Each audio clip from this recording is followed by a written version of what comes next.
Members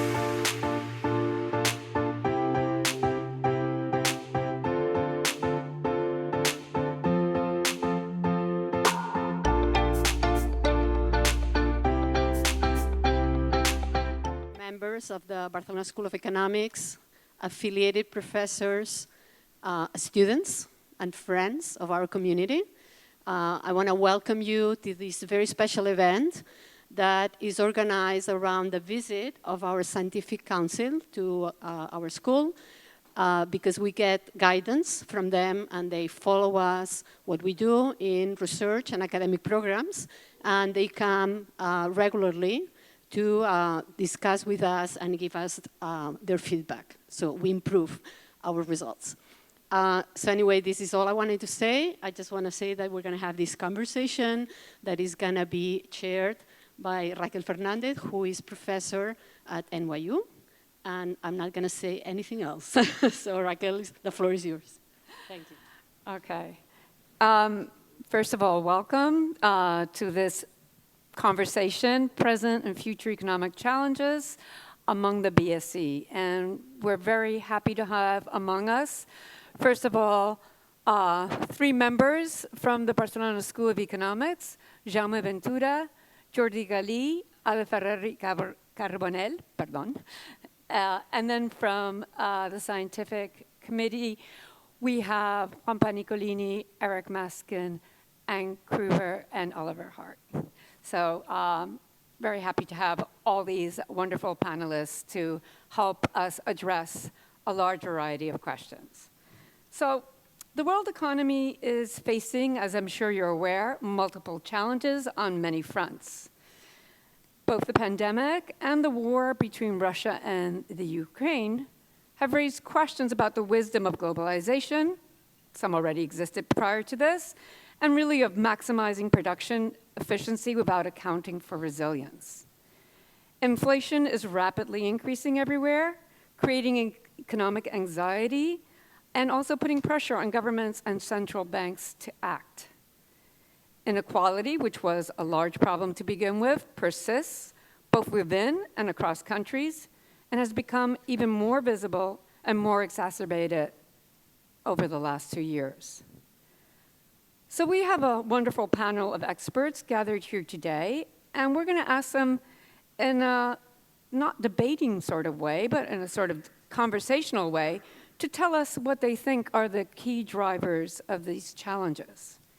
We'd like to know many things, far too much probably for the amount of time that we have here today, like how do they expect these challenges to evolve over time? What actions or policies do they recommend that governments or international financial institutions take? And why do they have those recommendations? And how should private corporations react to the growing demand for them to be part of the solution, addressing some of these issues, even if doing so conflicts with profit maximization? And lastly, I think everyone would like to think about how these concerns should be weighed or balanced against the ever-worsening, but perhaps less visible crisis of global warming. So I am going to start with questions on globalization, both to Jaume Ventura and to Anne Kruger. And I'm asking the same questions to both of you, maybe with a little bit of differentiation that I will leave to your expertise. So here's the questions that I'd like to address. Even prior to 2020, globalization had already been questioned on many fronts, with the IMF even acknowledging recently and officially that capital inflows may need to be regulated under certain circumstances. The pandemic first and now the war has made clear the fragility of global supply chains, both for developed and developing countries. So several questions can be asked here. How do you think that globalization should change in light of these developments? Does it need to be rethought in order to give greater weight to resilience, both across economic and geopolitical dimensions? And then being careful to differentiate between how we think things should be and how we think things are actually going to be, let me ask you how you think globalization will evolve. In particular, will it fracture along geopolitical lines? And lastly, Thinking about the current situation in the global climate crisis, how should one regulate trade in light of the environmental concerns that do not respect national boundaries? Should we be taxing, for example, the carbon content of imports? So with that very long slew of questions, I'm going to give each of you 4 minutes, and I'll be relatively strict about the 4 minutes just to live up my reputation for being rather dictatorial and authoritarian, I think. And I'm going to start with Yuan, please. Okay. 4 minutes is not very much time. And I haven't seen the newspapers or any news since Wednesday night, and things in the subject you're talking about are moving so fast that I am probably already out of date. That said, let me move quickly because there's no time, but to say at the beginning that the big problem, I think, in international trade is that the interests of producers get reflected to the governments much more easily than do the interests of consumers, even consumers of intermediate goods. The producers seem to have the last word.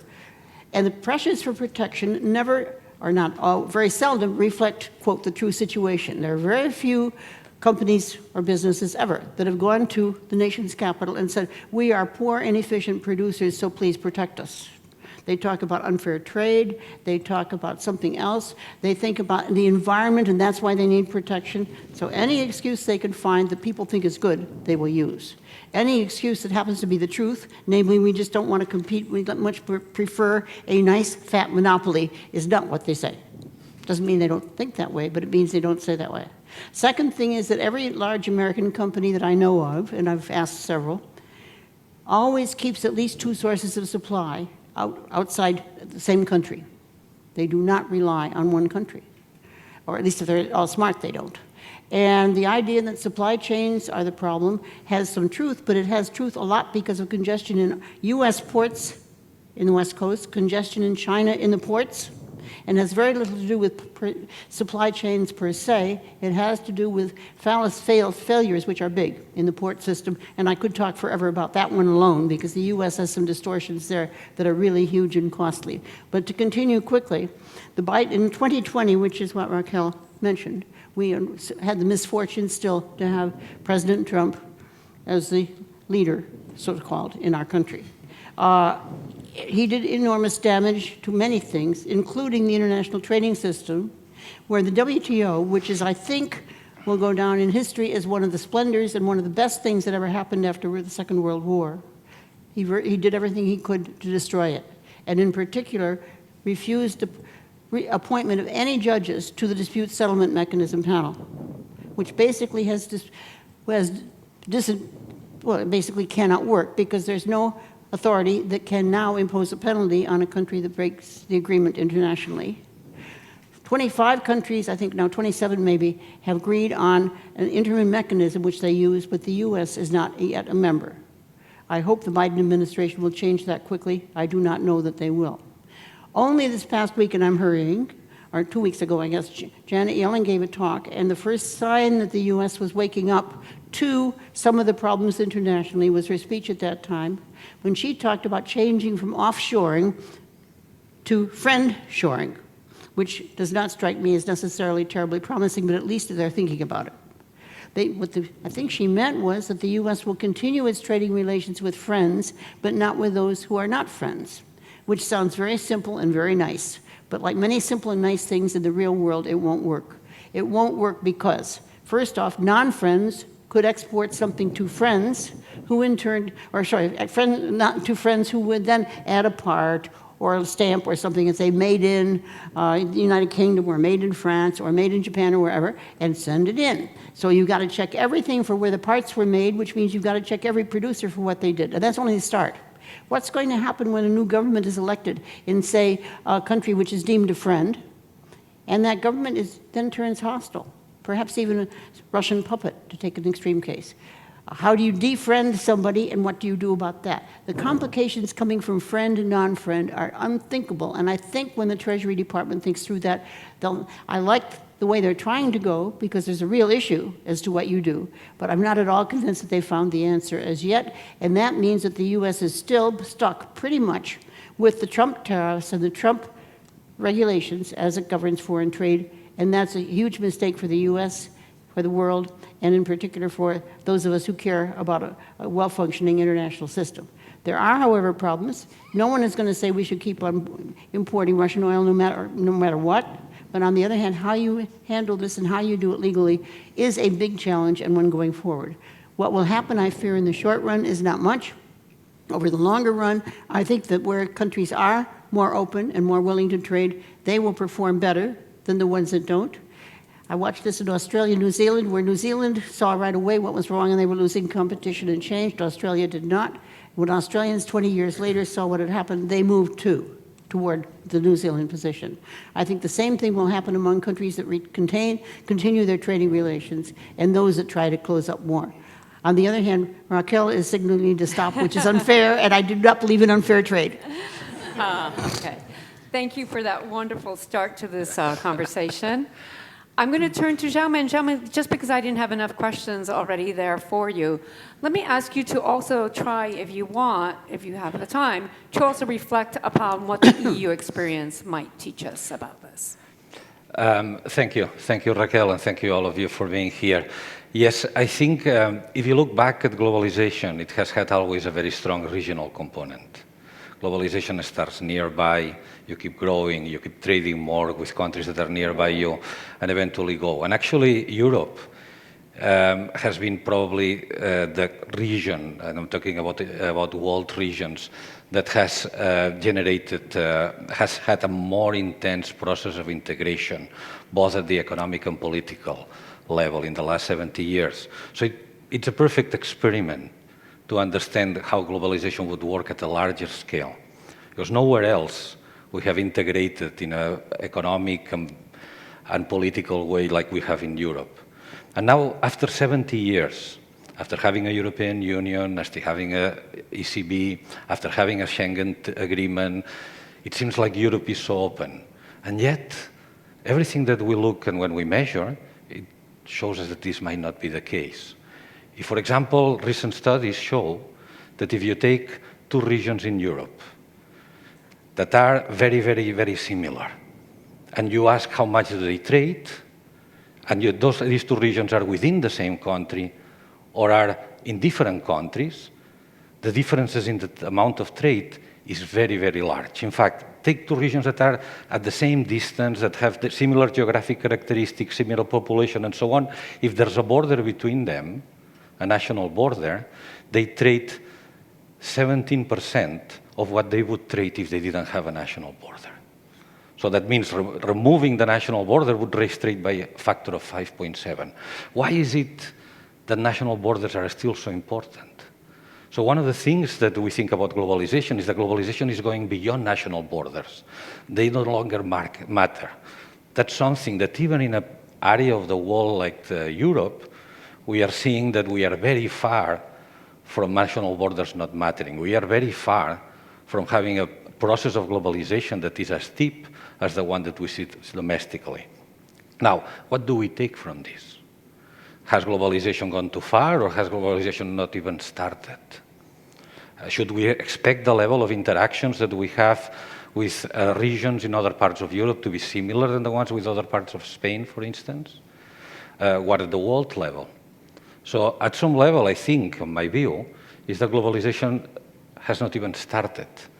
But the globalization is much more difficult than we think, because it requires convergence in institutions, as we see in Europe. There has been a lot of convergence in institutions, but history seems to be playing a big role. Perhaps a lot of the effects that we are observing are not the product of current governments, but past governments or past institutions that have been left out. How do we fight against that? How we try to create more interactions? I think that actually the pandemic and actually the recent crisis the pandemic can be an opportunity for that.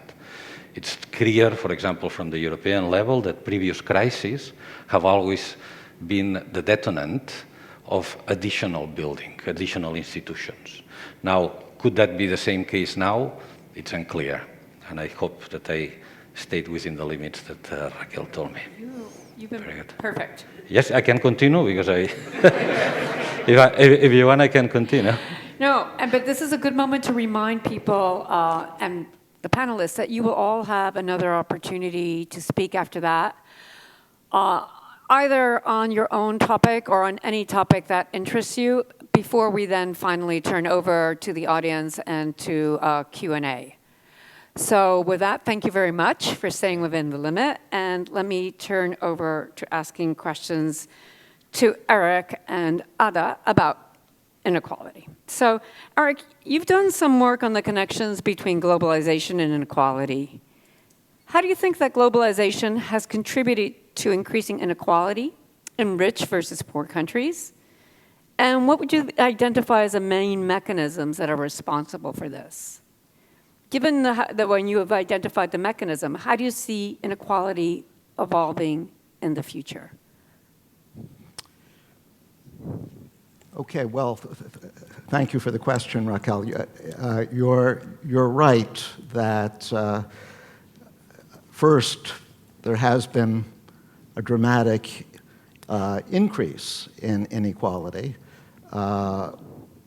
in both developing and developed economies over the past 30 or 40 years.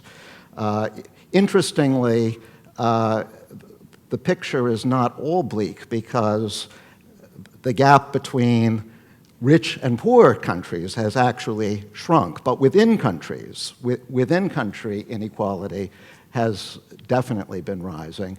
And particularly for developing countries, that seems to be connected with globalization. But there's a puzzle here, which is that if we accept the standard theory of international trade, the theory of comparative advantage, you might have predicted that inequality should fall in developing countries thanks to globalization, because comparative advantage says that countries will be able to specialize in the production of goods which make use of their relatively favorable factor. In the case of developing countries, that's unskilled labor. And so you would think that unskilled labor would benefit from international trade because developing countries would be able to specialize in goods which make a lot of use of unskilled labor. Well, that's not what happened. We've seen countries like China and India who have benefited enormously from globalization, but the poorest people of China and India, the ones without skills, have been left behind. And so in response to that puzzle, Michael Kramer and I decided to produce an alternative or complementary model which looks at globalization, or at least the current globalization, as being not only an increase in trade of goods, but also an increase in global production. So the production process itself has become globalized. Think of computers, which might be designed in the US and the software might be produced in Europe, but then the computers are assembled and the parts are made in China. If that's your view of globalization, then it's much easier to understand why globalization might have contributed to growing inequality in developing countries, because once the labor market is globalized, it's no longer a puzzle that it's people with skills who are going to be demanded by that market. The people assembling the computers in China, the people in the call centers in India, may not be at the highest end of the skill level, but they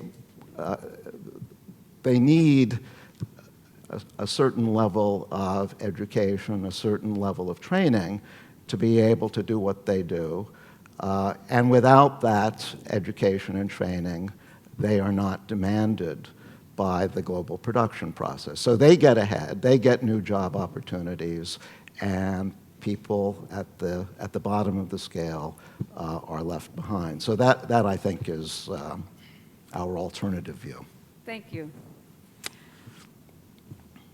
Ada, inequality is one of the main concerns of individuals, and maybe after ignoring it for 30 or 40 years, it's now become one of the main concerns of economists as well.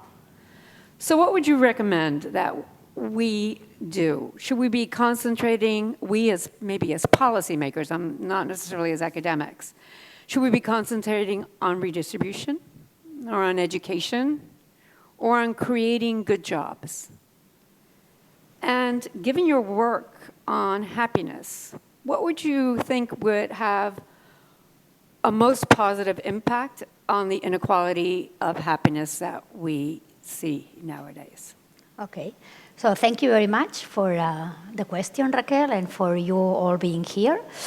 So very briefly, you've made different questions, so I'm going to try to build my arguments. So very shortly, the first thing I want to say is that aligned with what Professor Maskin was also saying now, if you look at self-reported happiness, which is individuals are asked how happy or how satisfied you are with your life on a 0 to 10 scale, if you look at the answer to these questions, the distribution across countries or regions, you find that what you see is what is aligned with what you were saying.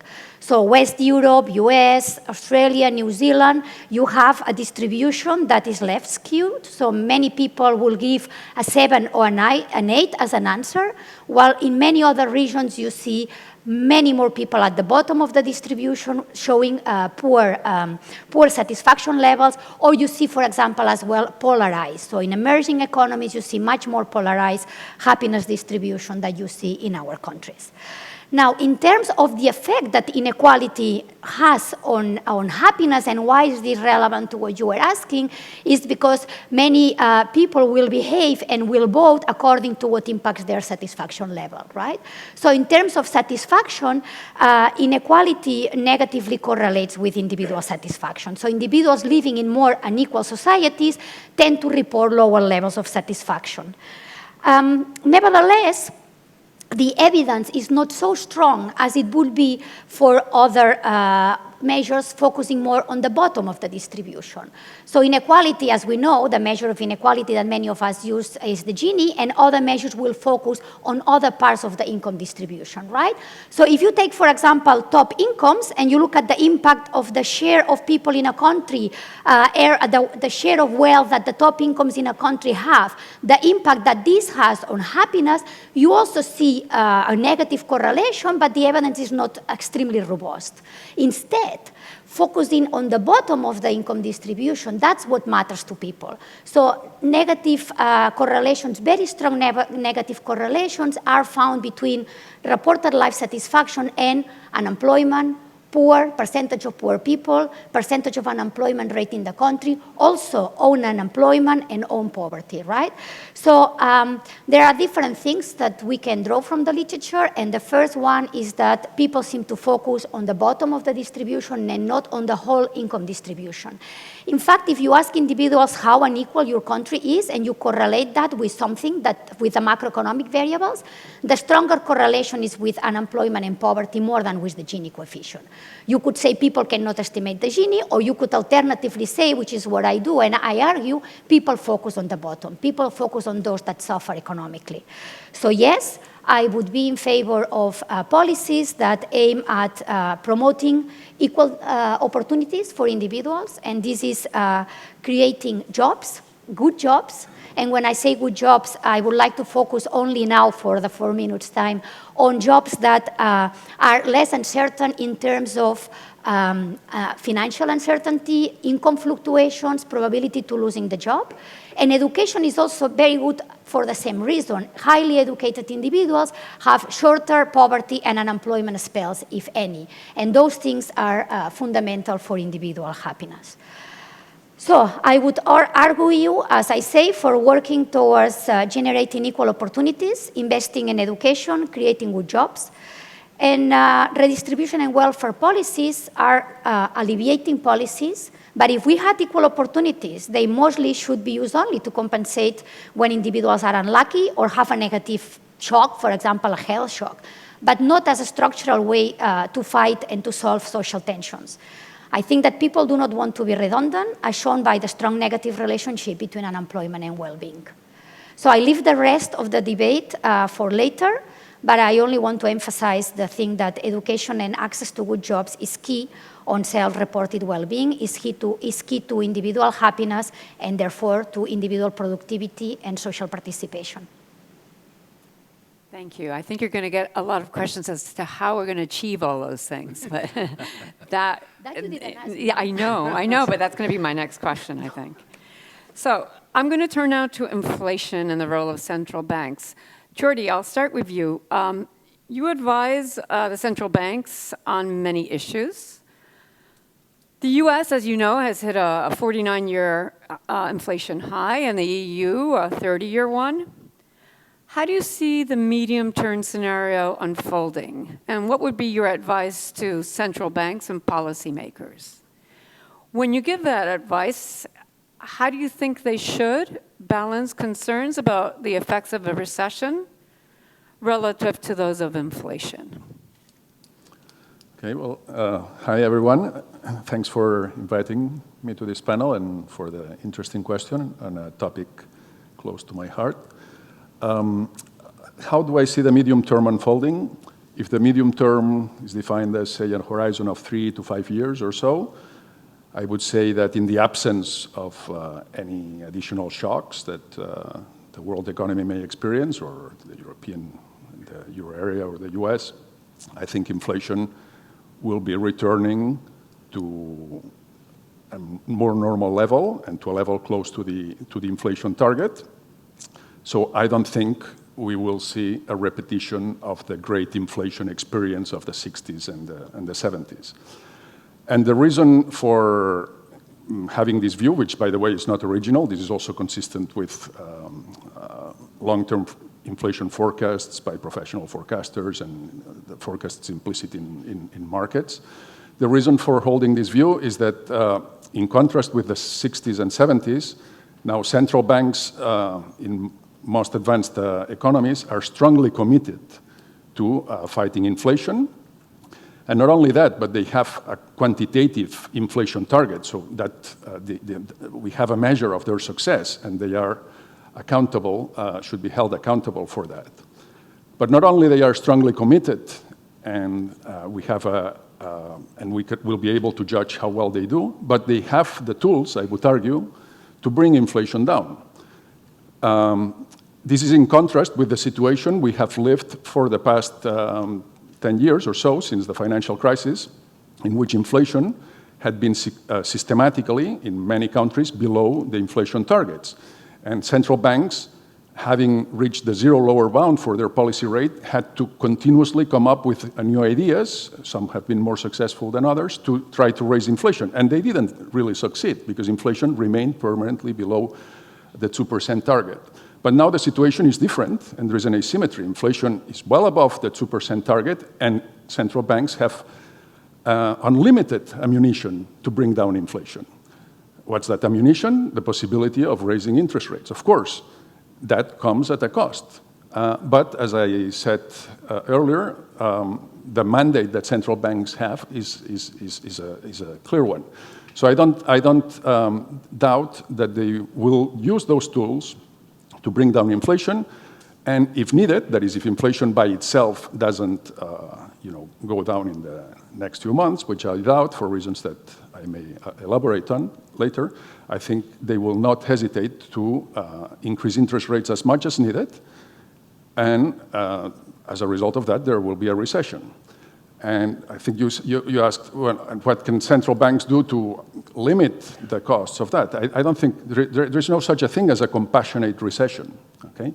And certainly there's nothing that central banks can do to make that recession a more compassionate one, okay? Maybe fiscal policy can help on that front, but you know, if a recession occurs, fiscal authorities will also have their hands strongly tied in order to, you know, to support the most vulnerable population, because on the one hand, their revenues will decrease automatically, and also the interest rate on their debt will also increase, so they may face restrictions on issuing debt, and this is in a situation in which the debt ratios are, you know, almost higher than ever. I mean, they are comparable to the end of World War II. So the situation is complicated, and you know, the cost, there may be significant costs in going back to normal inflation, but my sense is that central banks will not hesitate to, you know, to generate those costs. Now,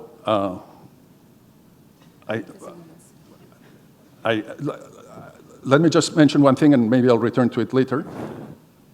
I think there are some, you know, this sounds a bit like, you know, things will not be so difficult or challenging, but I think there is a fundamental challenge that central banks will face when we go back to normal, which is a fundamental challenge that they were facing before the pandemic and the pandemic recovery and the war and all this mess in which we are in, which is that there are factors that are real factors that have been driving real interest rates down, okay?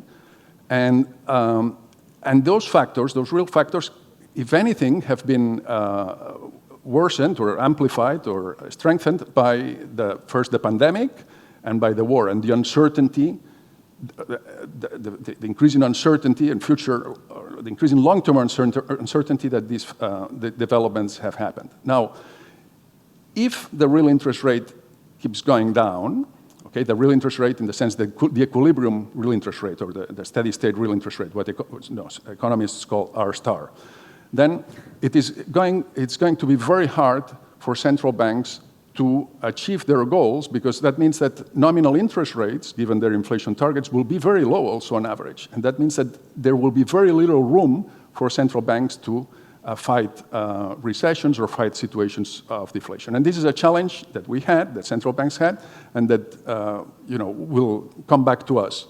And as I said, it may have only gotten worse because of the recent events. Okay, I'm sure you'll be asked to expand upon that in the next round, but thank you very much. Juanpa, it's hard to be a compassionate central banker or to have a compassionate recession. You have been working and have written a book on the experiences of Latin America, and if there's one thing that we know in Latin America is how hard it is to live with high inflation, how much it ties the hand of the fiscal authorities or the executives. And looking at the experience of Latin America with inflation, with high debt, do you see any lessons from that can be transmitted to developed country scenarios, principally the US and the EU? Okay, thanks for the question. It's a great pleasure to be here. I first have to say that what I'm going to say is just my personal views, not the views of the Federal Reserve Bank of Minneapolis or the Federal Reserve System.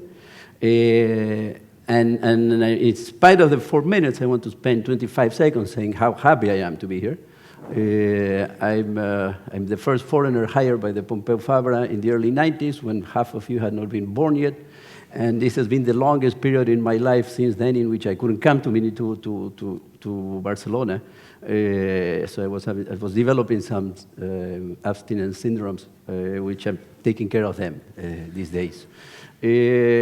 So I'm going to talk about Latin America because that's what I've been asked. That's been my passion, and it's a passion I've shared with Tim Kehoe, who's here. with which we've just finished a book on the monetary and fiscal history of Latin America from the 60s.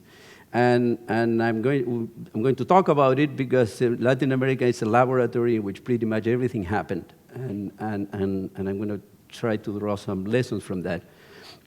And I'm going to start with inflation, which is what you asked. But I'm going to make a caveat that I do not see the inflation in the US or Europe yet of the dimension of the one we've seen in Latin America, not because of the size of the inflation rates, which of course is very different, but also because of the origin.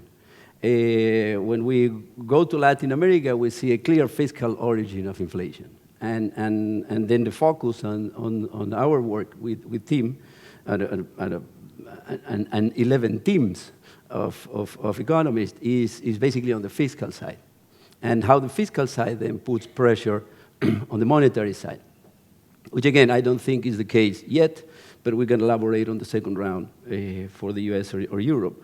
But it potentially could be, because one of the things we have seen, because of the financial crisis first, then the COVID, and now the war and with the prices of energy, is a very expansive fiscal policy in all these countries, to levels that, as Jordi said, in some of the countries are as high as after the Second World War, without a world war. Actually, there's a very nice paper of Tom Sargent who's called The Three Wars, and he's talking about the First War, the Second War, and COVID, and he looks at the behavior of public deficits and debt, and he basically shows that the COVID looked pretty much like a war in terms of the expansion of the fiscal side. Why is this a problem, and why the big lesson that we draw from the book is the value of fiscal discipline, and the value of fiscal discipline as something that not a particular political party should defend, but the state, the government should defend. When you spend more than what you have, you end up in trouble. We all know that at the personal level. Well, I hope many of you don't, but I know, and most of people I know, we know families that have basically got even divorced because they eventually mismanaged the way they were doing their finances. Countries don't divorce, but kind of sort of do. If you see how many people from Venezuela are outside Venezuela, we could actually think of almost a divorced country. And we're seeing something like that in Argentina too. So then the point is that when governments end up spending much more than what they can, and that becomes ingrained into the political debate in which parties accuse each other of being rough with their people and then not spending or raising too much taxes, that is a recipe for disaster, whether it's the governing party is from the left or from the right. So the main lesson we draw is that we're really careful, and there might be issues in some of the South European countries with the levels of debt and the levels of fiscal expansion that happened in the last decade.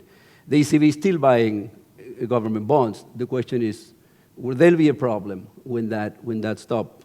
If that stops, but it probably will stop at some point. And that is the main lesson. The good thing of the Latin American experience is that most countries learn that lesson. I would say that of the 11 countries we look at, which are the 10 largest countries of South America plus Mexico, all of these countries had some level of problems, mostly between the 70s and the 80s.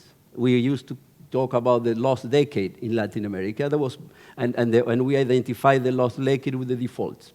It is not even true that all the countries in Latin America defaulted, but most countries in Latin America at the end of the 70s or beginning of the 80s, they were running irresponsible fiscal policies. There are very few exceptions, but I don't have time to talk about them now. But the main lesson is that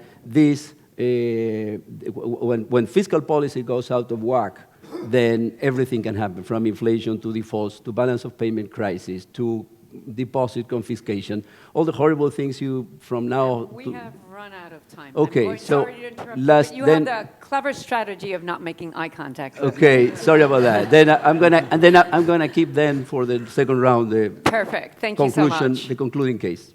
Perfect. It sounds like a call to taxation, but perfect. So, last but not least, let me turn to Oliver. Now, Oliver, we've been discussing challenges linked to globalization, inequality, and rising prices. And there's many calls on companies to internalize and face these challenges. In addition to this, firms now face pressure to champion various causes, running from LGBTQ plus rights, racism, sexism, abortion rights, as well as to internalize environmental concerns. How do you think that modern companies should react? Should maximization of shareholder value, what we learn in Econ 101, continue to be their guiding principle? Or do large companies in particular have a broader social responsibility? And if they do, what are the tools that policymakers should adopt to make this incentive compatible? That is, to get them to take on these broader responsibilities. Please. Well, thanks, Raquel.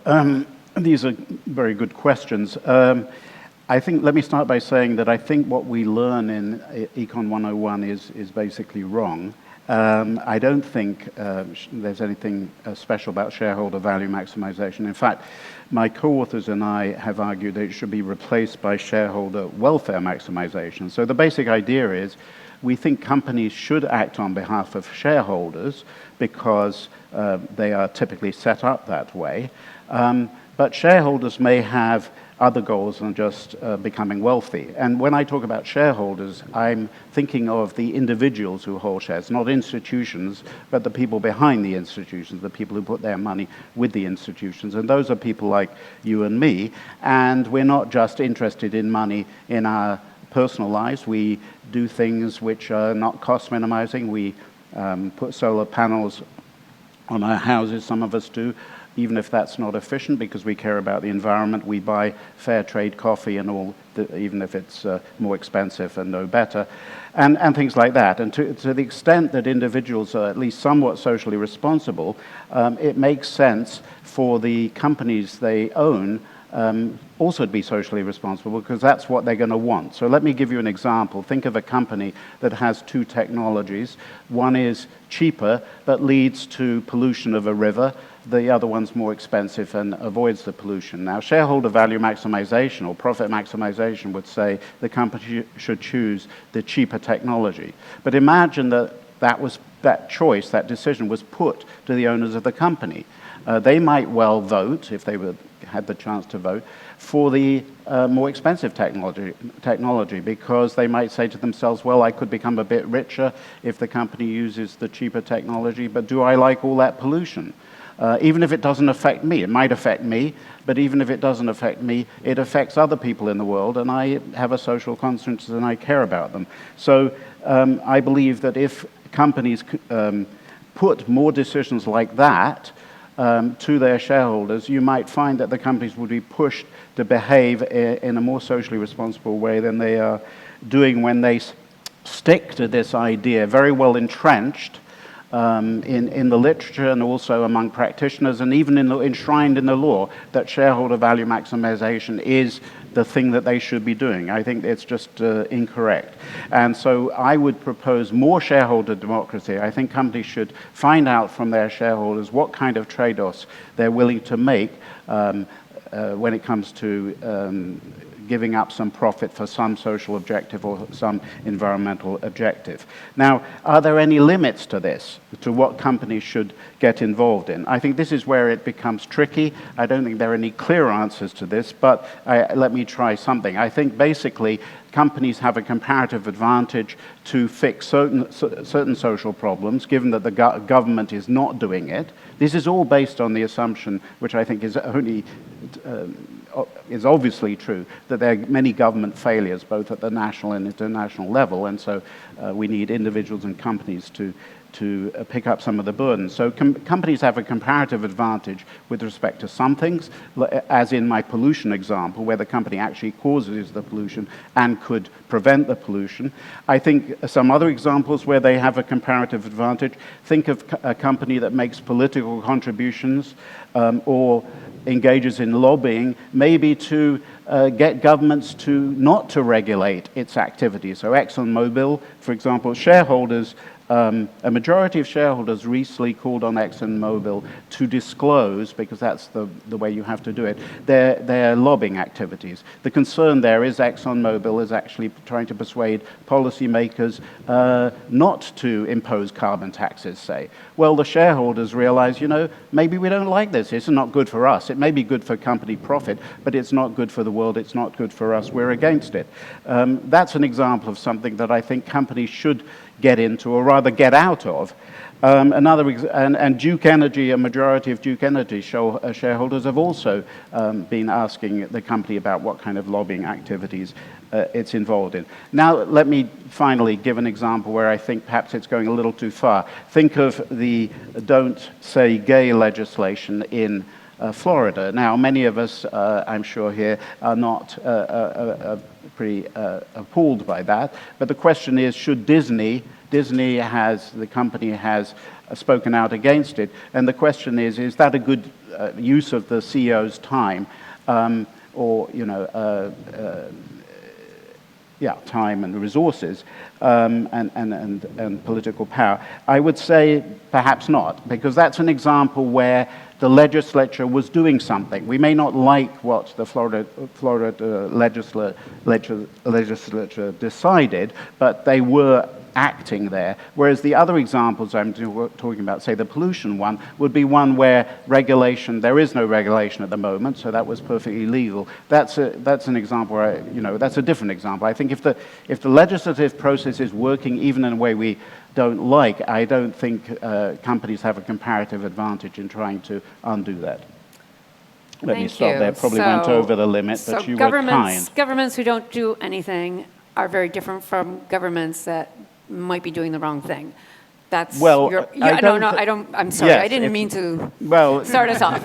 So I don't have a firm view. Yes. That's where it gets a little wobbly. No, I understand. I understand. So I have been a miserable chair because we're way over our time, and I do want to make sure we get to the Q&A. So instead of having 3 minutes each, I'm going to give each of you 2 minutes to talk about whatever you wish, not football, but anything else. And if you'd like to address any of the other topics that you've been hearing about today. So I'm going to take it in the same order as I did previously. So I'm going to start with Anne. Okay. I didn't remember the order. Okay, quickly. I have more to say, but I'll just concentrate on one thing, and that's the world inequality thing, because I think that's very important. Fact number one, of course, is that incomes in poor countries that have grown fast have gone up rapidly. It's just that the distribution is different. Let me present a very simple model of how that could happen, and I think we would all agree that if that were the world, that it might make some sense. Suppose you have a country where everybody is a farmer. They all own the same approximately amount of land. They all work on their land, and working on the land is pretty unskilled. There's not much capital in it or anything else. Now in comes an industry, and they train some workers, and they put the workers to work. The productivity is higher, and so they pay them more. Income inequality has increased because some of them no longer get the low pay. Now we'll bring more in, and we'll do the same thing. Income inequality will rise until you've got more than half of my farming population in the urban areas. Are they skilled? Well, they're skilled in the sense that they can assemble semiconductors or something like that. Are they skilled in our sense of engineers? Possibly not. But the move from agriculture to industry itself is income inequality generating, and yet that is a major part of the early part of economic development and has been historically true in I think almost all countries, probably all, but I just don't know that. And it doesn't make sense to me to talk about this globalization hurt because of unskilled, until you define unskilled in the context of developing countries, which is quite different, I think, from the context here. We think that workers who are on an assembly line in a factory are unskilled. Getting workers in a factory in a country where they want the farm to come to work on time, to know that when you press that switch, the electricity goes on or off, to do those very simple things that we think of as totally unskilled is a very important part of economic development. To know that shower heads need to be placed high and not low, and I've seen them placed low, is important in terms of productivity in anything really, but there's so many of these things that I think we underestimate what unskilled really is, because most of Our people have gone so far beyond it, and yet unskilled in most developing countries was, at least earlier on in development, much more unskilled than what we think of. And I like to think of unskilled labor in agriculture with land, and labor getting some training with capital and having capital in industry, and that being the kind of shift. That's imperfect too, because agriculture could become more capital intensive, and there are many other things going on, and I agree some of them can go the other way, but I think it's very difficult to ignore the fact that real income, per capita incomes have gone up in most developing countries, and the more rapidly they've grown, tendency is for inequality to have increased more at first, but that's because more people were coming out of agriculture. Later on, it may have been other things. I've got lots more to say, but I'll stop there because we got that mean. Yes. Okay, thank you. So, very good point. Inequality can increase just from a natural process of development, and that's not the type we worry about. I guess we're worried more that when that happens in China, we also see incredible concentration of wealth happening at the top end, the way that it's now happened also in the US and other countries. But I think we could let the audience take that on. Jaume, Eric, you want to make a quick point here? Why don't I use up my... Sure, go ahead. Is my mic on? Can you hear me? No. Can someone turn my mic on? No, your mic is on, I think. Oh. I think. No? No? I don't think it is. You have to say the name. Okay. Eric's mic needs to be on. Now is it on? Try. Is it on now? No. No. I think it's my fault because I think I said Jaume would be next. But Okay. Yeah. now, try again. Okay. How about now? Okay. So, because I was talking about inequality in developing countries and responded to that, I'd like to have a response to her comment. Basically, I agree with everything you say. The economic development that we've seen in China and India over the course of the last 30 or 40 years has been, on average, immensely beneficial to both those countries. Nevertheless, the income inequality that was created, where many millions of people have been left behind, has been an important source of stress. It's caused social unrest in both countries. And I think the proper response to that inequality is not to condemn what happened in China or India, but to make it possible for those who were left behind to catch up. And this comes back to equal opportunity, giving a larger set of people the opportunity to acquire the rudimentary skills that enable them to move into jobs that pay a decent wage. And that doesn't deny anything you said, but suggests that there's still an important role for trying to attack inequality in developing countries. Okay. Thanks. Jaume. Okay, so I'd like to take these 2 minutes, 1 minute to expand on what I was saying at the end of thinking that the pandemic might be a possibility to actually strengthen globalization in the sense that typically it has been moments in which we have seen the limits of the process, because it creates, the process of globalization creates collective action problems across countries, across regional bodies, and things like that. And this is a good moment, probably, that history tells us at some level. The end of the Napoleonic Wars led to the Congress of Vienna, unification of Italy, unification of Germany. That's part of the globalization process. First World War, Second World War, that enters the process of creation of Europe. That's another moment in which crisis lead us to forward integration. At that level, the pandemic can offer some hope in that direction. And the second minute, I would like to ask one question to Oliver, because I thought what you were explaining was quite interesting, but in my mind, I was thinking, what happens in traded firms? So for example, firms, the theory of the firm is a theory, firms should maximize the welfare of the owners. In the places where policy is not done, that can help with citizens that are concerned with issues and so on, to be able to do things that are not regulated, are good, or are in aligned with the views or the preferences of the owners. But if firms are traded, shouldn't be worried that some people would buy firms in order to do things that they perceive as a good, they perceive it to be good for themselves, but don't necessarily reflect the views of society in general. And whether the fact that firms can be traded, they cannot strategically manipulate ownership in order to manipulate what the big firms are doing. I don't know if I expressed... That was perfectly clear. I think it's a question that many of us might have for you. But do you mind if... no, you know what? Do you mind... You want to go? I'll wait till the end. No.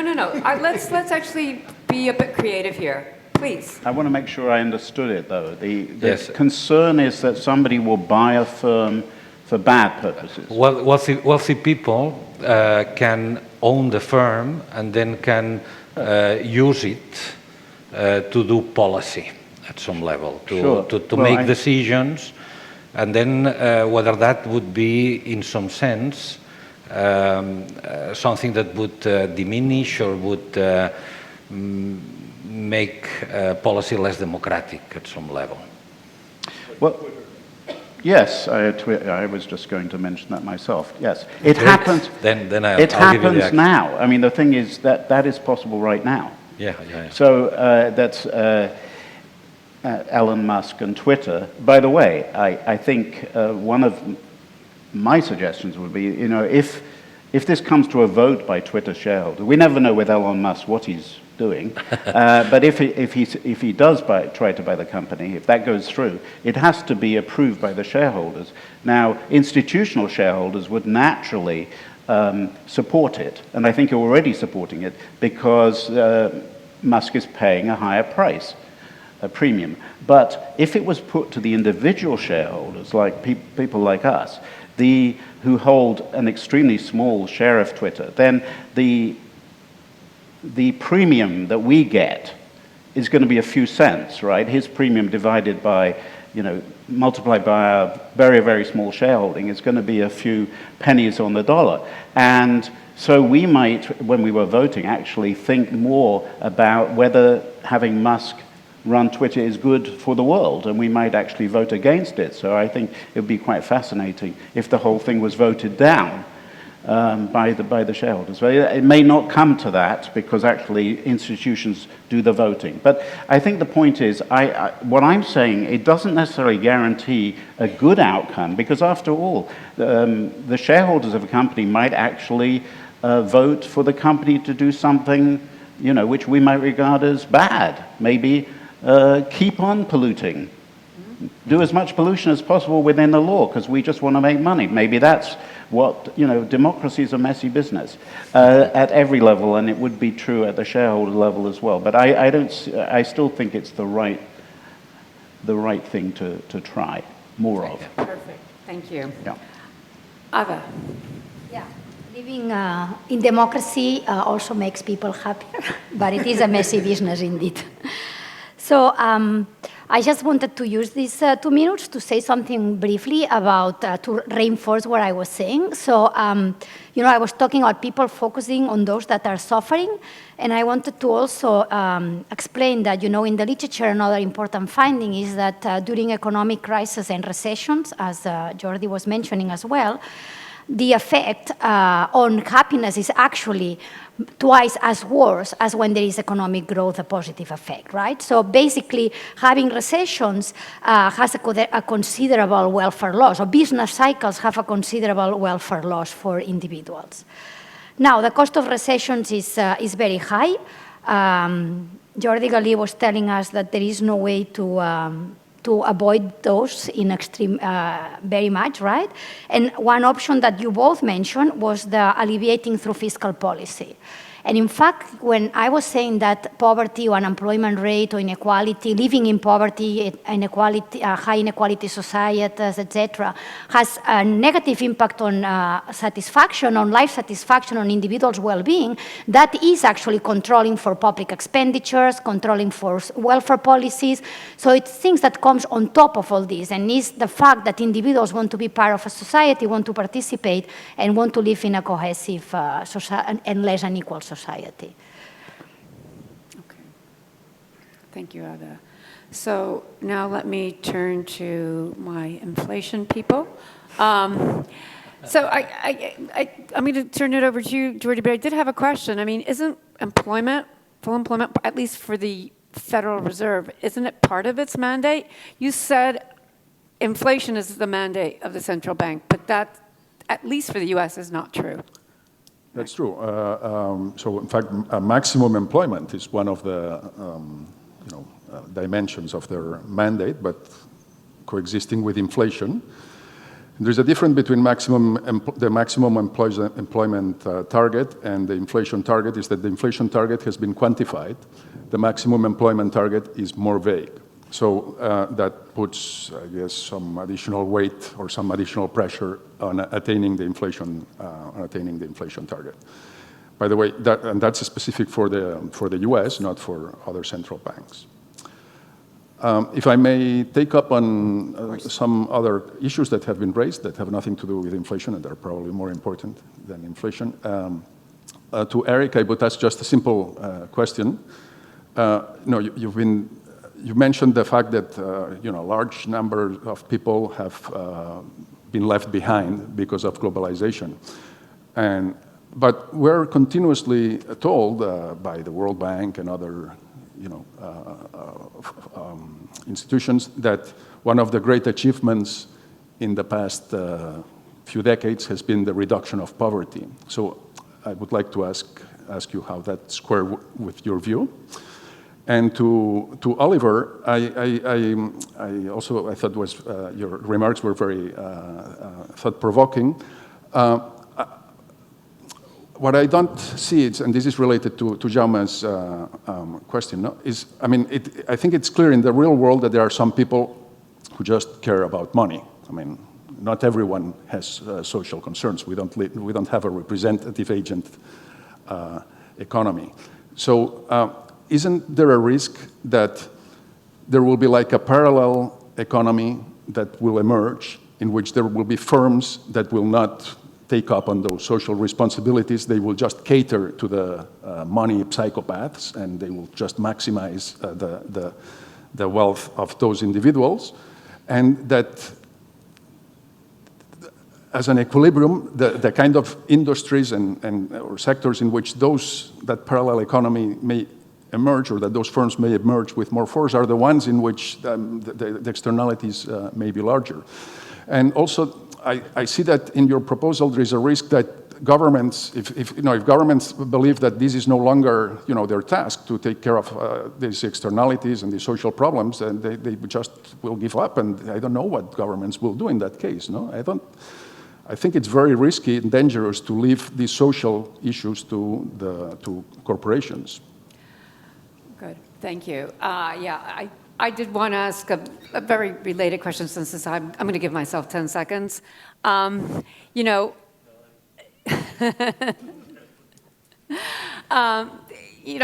don't know about the parallel economy, but certainly an economy in which people who care about money would buy up the shares of these firms, and then we're back to the same old equilibrium as before.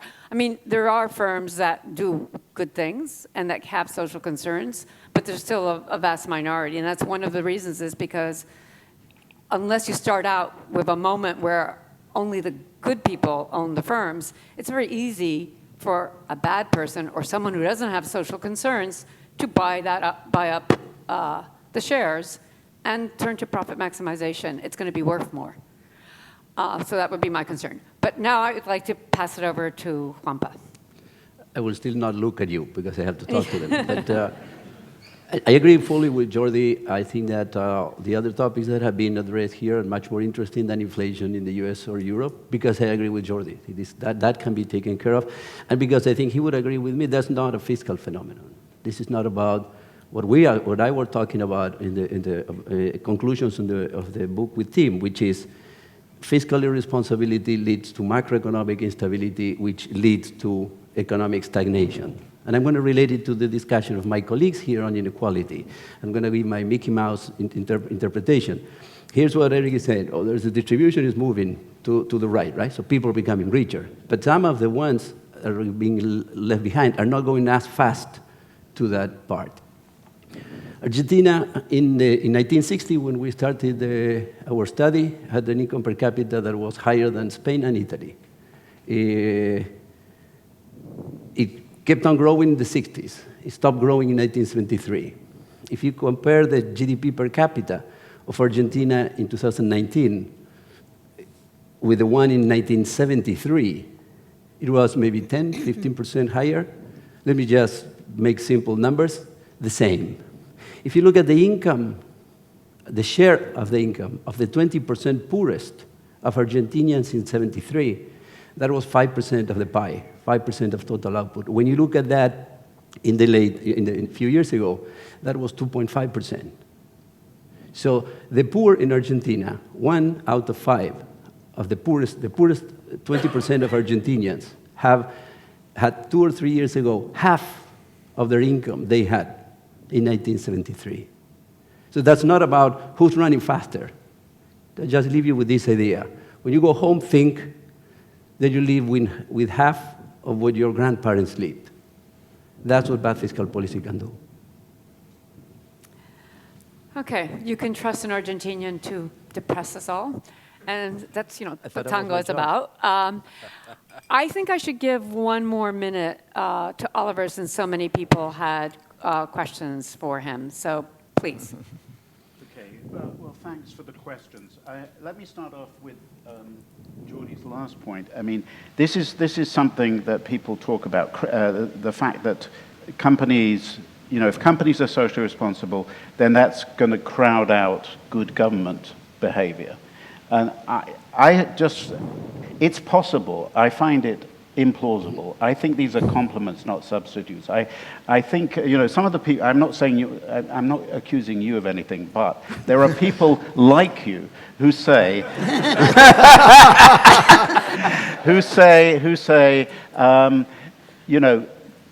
this is terrible, all this corporate social responsibility, because, we really need government action. But what I think they really are saying, let's go back to the status quo where nobody does anything and we can just make lots of money. So I just don't think there's any evidence that these things are substitutes for each other. I think the more we are pushing companies to do things, the more we can also be pushing governments to do things. And of course, government is the real solution. I don't think global warming is going to be solved by any of the things I'm saying. I think it can just be pushed a little in the right direction. So that's one point. The second point is to both of you, actually. I mean, I think there's a tremendous move away from segmentation. We have massive amounts of indexation. Most of us hold index funds. We hold a little bit of everything. And that trend is growing, not going the other way. So I don't really think what you're talking about is going to be happening. Now, I do think there's always the possibility, of course, that someone can come along and make a hostile bid. So a company that maybe is behaving responsibly is worth less, and somebody could come along and try to take it over. Actually, it turns out that, there are many things in the US that make that difficult. Hostile bids have become almost extinct and replaced by shareholder votes on things. So because of poison pills and the rest of it, we can talk about the details outside this session, but it eventually often comes down to a shareholder vote on whether this takeover bid is a good thing or a bad thing. And then we're back to the sort of situation where the shareholders, if they're reasonable people, might say, well, this guy's offering a bit of a premium, but he's going to turn this company into a great polluter. We're not in favor of it, and we're going to vote it down. There's nothing that radical about what I'm suggesting, because it's just saying shareholders have the votes, they should be able to express their views. And this idea that value maximization is what they want is typically incorrect. So why should we assume that that's what everybody should be doing? And why should that lead to a good world? I don't see it. Okay. So with this, I'm going to turn it over to Q&A. And Teresa, I'm not sure if you had any particular way you wanted us to do it. If not, I'll just call on people. And I'll ask you to be brief rather than give us, 5 minutes of your own views, more in the style of a question. That said, Ramon. First of all, thanks to all of you. I think it will be great to have 1 more hour, but we don't. Just one thing is almost an advertisement. There is a book by a research professor of here, Yannick Hout, who just came out, called The Profit Paradox, and it's certainly recommended. It's about the concentration of power in 5 monopolies in the global economy. And it's not exactly what the Oliver was picturing. And we have seen this element. And I'm sort of concerned of the other side of it is that it's true that we might be more fiscally responsible in Europe, but it's also true that we have huge challenges. So fiscal responsibility, I don't know if it's going to be that long, in particular when we still see that populism might be growing, given this inequality.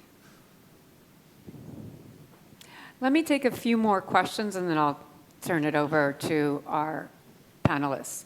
Yes, John. Thanks. Oliver, your ideas are very appealing, but they run up against a roadblock that you've already mentioned, namely that the vast majority of shares are held by institutions, and the institutions vote for profit maximization. Now, do you see any way that you could create responsible investment vehicles that would supplant the current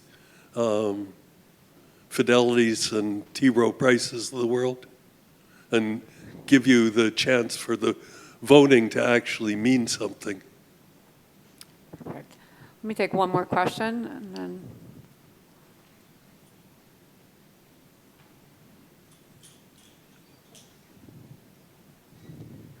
Thank you very much. My question is a bit out of topic, but I'm very curious about the learning loss in education because I'm from a developing country and there is some kind of a different access between rich and poor and how the learning loss will affect the income as well in the future, and also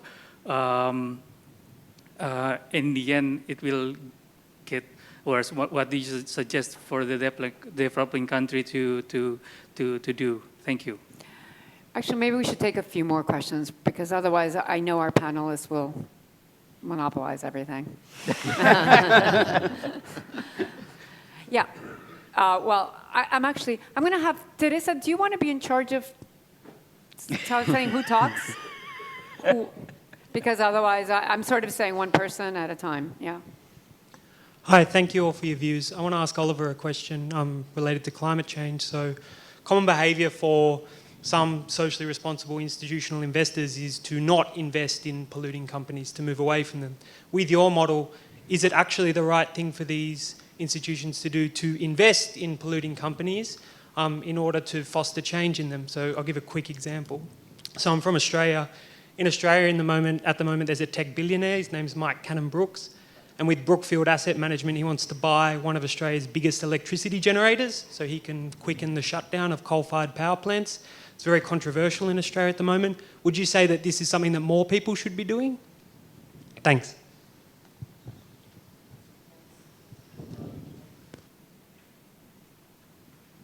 My question is to Anne. In the case of the economy that Jordi mentioned, to which extent do you think that tariffs and trade mechanisms can be used to convince nations like the one that Jordi just mentioned, otherwise, and align them to what the nations in, let's say, the world want in terms of climate change and other policies? So, yeah, I think so. So thanks all. Many of you talked about globalization and inequality, trade globalization and inequality, and I think an aspect of globalization that associates a lot with inequality is also migration, right? So what would be your views about how immigration or migration policy and inequality policy should be interacted? Great last question. Yeah. Okay, so many of the questions are for Oliver, but I think everyone should feel comfortable kind of chiming in. So let me start with you, Oliver, and go to you next, Anne, and then open it up. Okay, well, I heard two questions in particular. So John, in response to you, I would say it is happening that, one thing that's happening is that BlackRock, which is one of the big institutions, has said that its larger investors can do their own voting. So instead of BlackRock doing the voting for them, they can do their own voting. Now, you could imagine extending that to all of their investors, so even people like you and me could do our own voting. Of course, having individuals vote, that's a big burden on us because there's a lot of votes that are going to come along and we have day jobs and all the rest of it. One way around that, one possible solution to that is that ISS has come up with some sort of platforms that you can say, they have a faith-based platform or a pro-labor platform or a green platform. So these are things where, they basically describe how they're going to vote, and you can then sign up to one of them and they'll do the voting for you. That is something that could be expanded in the future. Another possibility, of course, is for the institutions to ask their own shareholders, their own investors, how they feel about issues and try to find information about trade-offs from them and then vote collectively on their behalf. Another possibility is for funds to start up that have an agenda. So in engine number one, which, as I'm sure you know, had a remarkable success with getting 3 people onto the ExxonMobil board, a very small hedge fund had a very, very small stake in ExxonMobil, but managed to get the big institutions to support it. And the reason it was able to do this was this was an easy case because it said it was win-win. It claimed that ExxonMobil was both being bad for the environment and also not being good for profit. So it got institutional support. But engine number one has set up a fund called Vote, which is basically an S&P 500 fund. So it's an index fund. It's going to be passive in that respect, but it's announced that it's going to be pushing companies to be greener. So, if you like that, you put your money with them rather than with Vanguard. So I think these are all possibilities for the future. And to the other question about, if I understood that correctly, I'm not sure I quite heard, but one point is I think Luigi Zingales, Eleonora Brocado, and I have a paper called Exit versus Voice, where we basically argue that if you want to push companies to do better, it makes more sense to stick with them and use your voice, use your voting power to get them to be better rather than to get out of them, to exit, which is to divest, which is only going to mean that the people who buy your shares, who might be hedge funds, are going to be pushing the companies to be worse.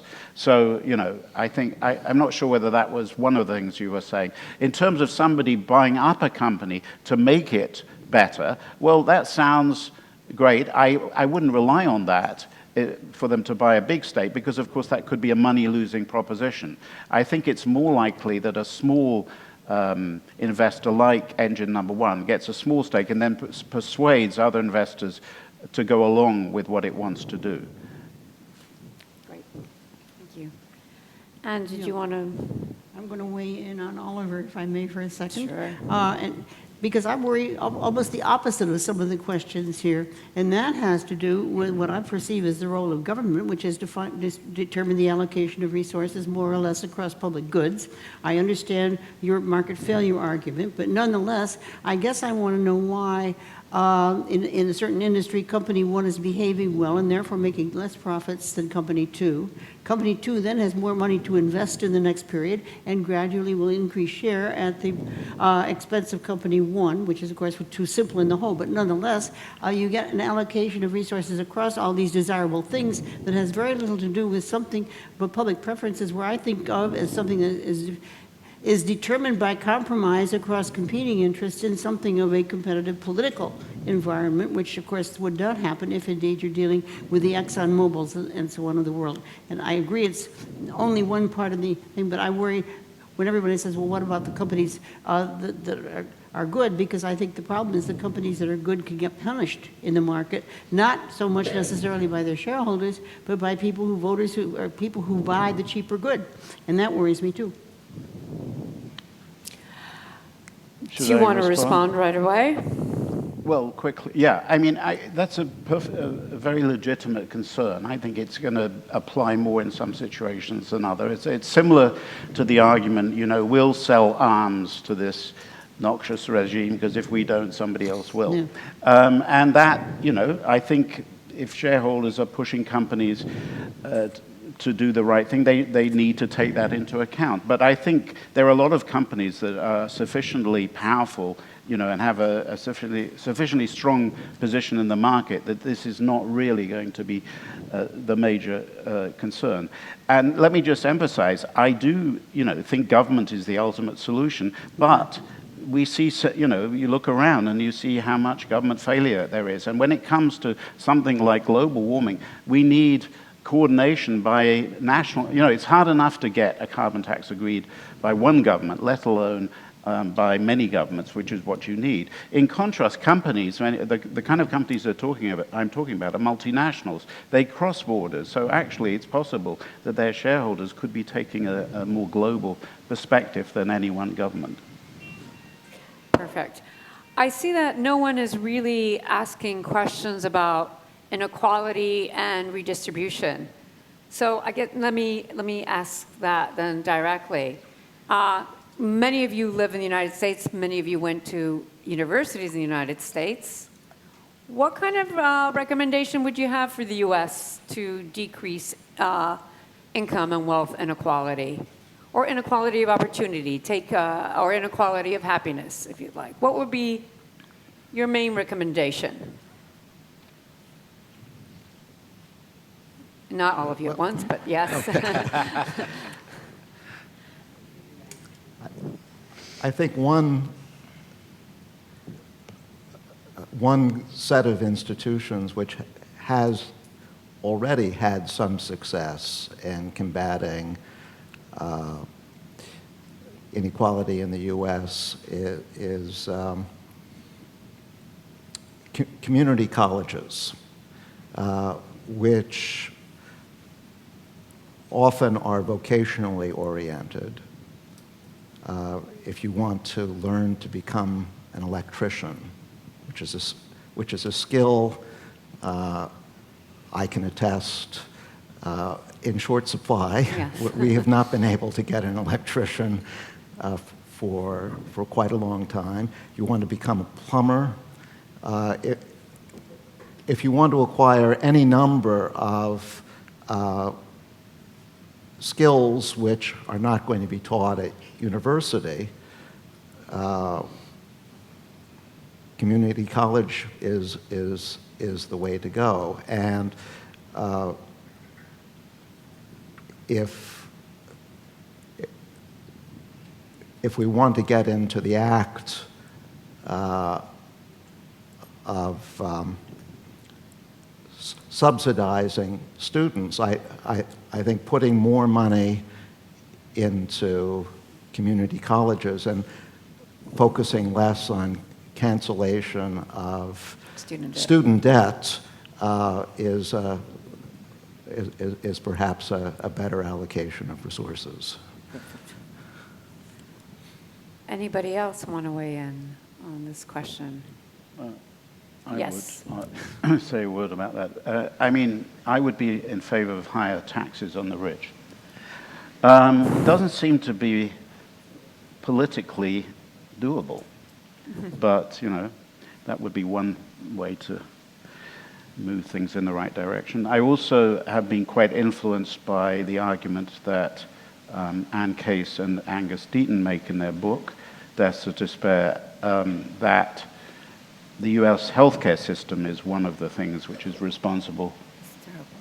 I don't know whether you, are you nodding in agreement? I'm actually nodding in agreement. Oh, okay, I mean, good, because I don't know much about this. the front really. page of the front page of the New York Times came up with a map of the 1 million deaths and where it occurred in the US. And it is atrocious, the record the US has achieved as one of the worst countries in terms of handling the pandemic.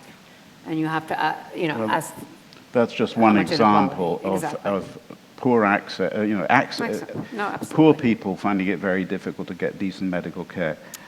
So I thought Obamacare was definitely an important move, in the right direction, but there's much more that can be done. I'm going to let Anne come in, and then I'm going to turn it over to the audience for one last round of very short questions. I thought we finished at 2. We don't finish at 2. 1:30. That my agenda was wrong. So I'm going to turn it over to Anne, and then I'm not going to allow any more questions. I get the last word. You do. Okay. So I'm very curious. One of the things I don't understand is it seems to me that the active labor market policies, I'm following up on something both Oliver and Eric have gone to, active labor market policies which coordinate the technical training, the placement of workers, the labor market centers, and then get the employers to come in ways that they agree in employers' councils, what kind of technical training works and what doesn't, and that kind of thing works much better than anything I know of in the US, and I'm not an expert. But the success of that system seems to me not to have resonated even with most of the labor economists in the US, and yet seems to be an enormous experiment that by and large has been relatively successful. One of the things I agree about more technical training, but I'm not convinced that the way we have things set up now, it works there. Something like only 57% of graduates from the community colleges that are trained in skills, on average they had 4 skills, but I don't remember what they were, actually found jobs. That's very low. Europe is 95%. Something is wrong in the way we have our whole information structure of who's unemployed, what skills they need, and so on, relative to the Europeans. It seems to me to be obvious.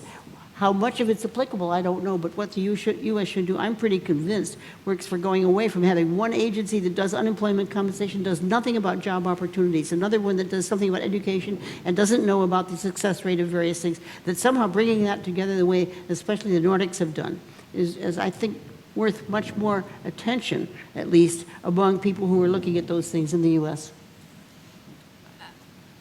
Heartily agree. And with those words, I want to conclude by thanking each and every one of the panelists for their contributions. It's been wonderful. Thank you very much.